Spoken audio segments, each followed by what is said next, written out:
বন্ধুগণ, একবার দুই বান্ধবী ঝগড়া করতেছিল। এক বান্ধবী আরেক বান্ধবীকে বলতেছিল, ইসলামে এটা কেমন নিয়ম যে একজন স্বামী চারটা স্ত্রী বিবাহ করতে পারে, কিন্তু একটা স্ত্রী কেন চারটা স্বামী রাখতে পারবে না?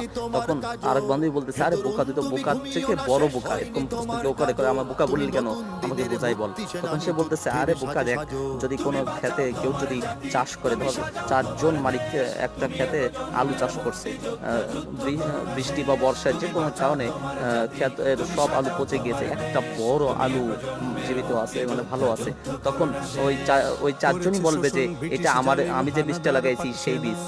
আরেকজন বলবে এটা আমার বীজ। তখন তাদের মধ্যে ঝগড়া লেগে যাবে।